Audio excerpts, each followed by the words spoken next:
இட்லி தோசைக்கு சுவையான கத்திரிக்காய் சட்னி எப்படி செய்யலாம்ங்கிறத பார்ப்போம். அதுக்கு முதல்ல வானல் போட்டுட்டு 2 ஸ்பூன் அளவுக்கு எண்ணெய் ஊற்றி சின்ன வெங்காயம் சேர்த்துட்டு 6 பல்ல அளவுக்கு பூண்டு பச்சை மிளகா சேர்த்து நல்லா வதக்கிப்போம். கலர் சேஞ்ச் ஆனோடனே அது கூட நல்லா பழுத்த தக்காளி 2 போல் சேர்த்துட்டு கத்திரிக்காய் சேர்த்துட்டு நல்லா வதக்கிக்கிட்டு அதுலேயே 2 கொத்து அளவுக்கு கருவேப்பிலை சேர்த்துக்கலாம். இதெல்லாம் நல்லா வதங்கினோடனே அதில் கொஞ்சமாக புளி, 1 ஸ்பூன் அளவுக்கு மிளகாய்த்தூள், 1 ஸ்பூன் அளவுக்கு தனியாத்தூள், தேவையான அளவு உப்பு சேர்த்துட்டு நல்லா பச்சை வாடை போகிற அளவுக்கு வதக்கிக்கலாம்.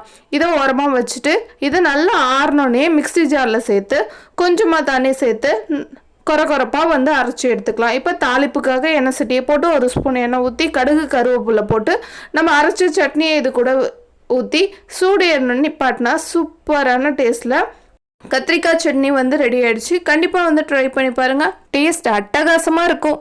கேட்டு வாங்கி சாப்பிடுவாங்கன்னா பாருங்களேன். தேங்க்யூ, பாய். அடுத்த வீடியோவில் சந்திக்கலாம்.